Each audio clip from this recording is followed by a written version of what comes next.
بسم اللہ الرحمن الرحیم۔ فلسطین انبیاء کی سرزمین ہے اور یہاں پہ انبیاء کرام پیدا ہوئے ہیں اور کئی انبیاء کرام کے مقبرے بھی یہاں پہ موجود ہیں۔ اللہ تبارک و تعالیٰ نے دنیاوی اعتبار سے بھی اسے زرخیز فرمایا ہے اور دینی اعتبار سے بھی اللہ تبارک و تعالیٰ نے یہاں پہ برکات نازل فرمائی ہے۔ بنیادی طور پر اس خطے پر موحدین کا حق رہا ہے، کیونکہ انبیاء کرام موحد رہے ہیں اور اسلام کے داعی رہے ہیں۔ اسلام کا آغاز جناب آدم علیہ السلام سے ہوا اور تکمیل جناب رسول اللہ صلی اللہ علیہ وسلم پر ہوا۔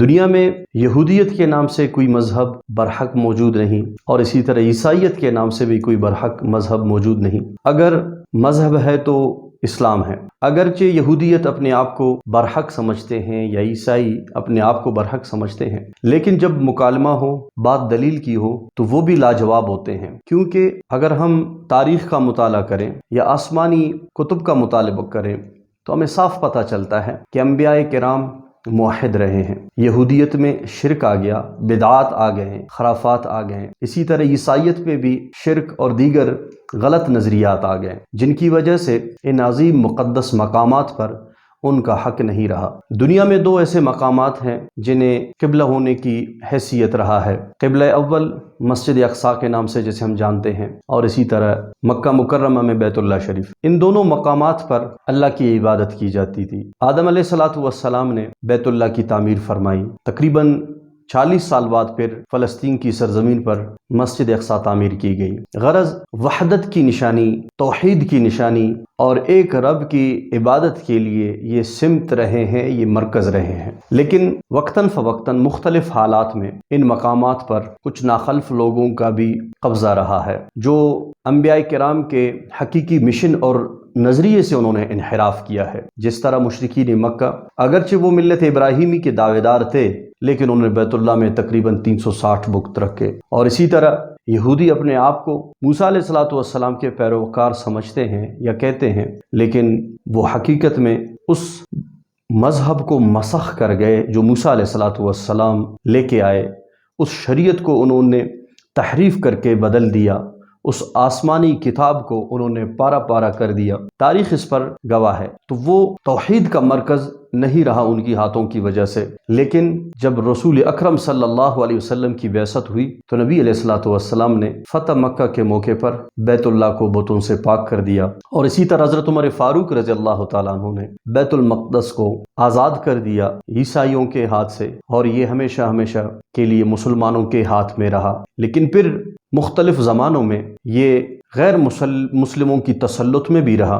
صلاح الدین ایوبی نے اسے دوسری دفعہ پھر آزاد کیا، اور اس کے بعد دنیا میں سیاسی طاقتیں مختلف ادوار میں مختلف رہی ہیں۔ آخری دور جو برطانیہ کی تسلط تھی دنیا پہ، وہ 1917 میں ایک اعلان کیا کہ فلسطین کی سرزمین پر یہودیوں کے لیے ایک ریاست اسرائیل کے نام سے قائم کیا جائے گا، اور انہوں نے پلان بنایا کہ دنیا جہان میں جہاں کہیں یہودی آباد ہیں ان کو جمع کر کے اس سرزمین پر لایا جائے گا اور یہاں پہ ان کو آباد کیا جائے گا۔ 1917 تک وہاں پہ فلسطینی عرب آباد تھے اس سرزمین پر۔ یہودیوں کے کچھ قبائل آس پاس دور رہا کرتے تھے، ان کی آبادی بمشکل 6% ہوگی، لیکن اکثریت مسلمانوں کی تھی۔ برطانیہ کے اس اعلان کے بعد 1917 سے لے کر 1948 تک تقریباً 30-31 سال کے دوران یہ پلان پر مکمل کام کیا گیا اور یہودیوں کو لا کر یہاں پہ آباد کیا گیا، اور اسرائیل کے نام سے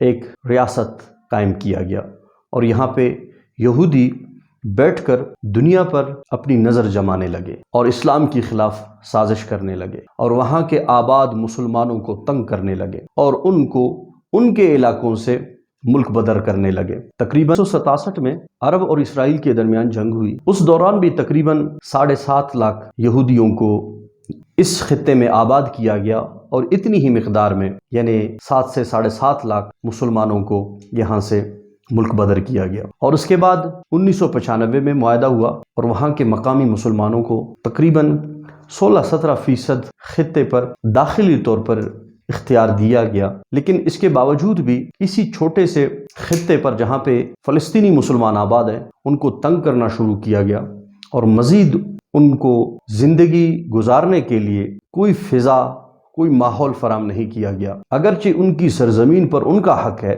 وجہ یہ ہے کہ دنیا میں جتنے بھی کفری طاقتیں ہیں وہ سب ایک پیج پر آ گئے ہیں مسلمانوں کے خلاف، اور 2020 میں ڈونلڈ ٹرمپ نے ایک پلان دیا کہ ہم فلسطینی مسلمانوں کو مزید اختیارات دیں گے، اور یہ دعویٰ حقیقت میں جھوٹ پر مبنی تھا، لیکن مسلمان وہاں کے غیرت مند رہے ہیں اور آج بھی انہوں نے ایک منظم انداز میں اسرائیلیوں پر حملہ کیا، جو انہوں نے ایک تاریخ رقم کی، اور یہ بنیادی طور پر مسلمانوں کا حق ہے یہ ان کا اقدام کرنا اپنے سرزمین کے لیے، اپنے خطے کے لیے، اور بالخصوص انبیاء کرام کی سرزمین ہے۔ یہ صرف ان پر فرض نہیں ہے کہ ہم اس خطے کو آزاد کریں، بلکہ یہ تمام مسلمانوں پر فرض ہے کہ وہ اس خطے پر مسلمانوں کا حق اور مسلمانوں کی تسلط کو قائم کریں۔ آج ہم بحیثیت مسلمان ان کا تعاون کریں، ان کی آواز بنیں، ان کی مالی معاونت کریں، ان کی جانی معاونت کریں، میڈیا پر، سوشل میڈیا پر، سیاسی میدان میں، غرض رائے عامہ کو ہموار کرنے میں ہم ان کی معاونت کریں۔ ہر فورم پر ہم فلسطینی مسلمانوں کی آواز بنیں اور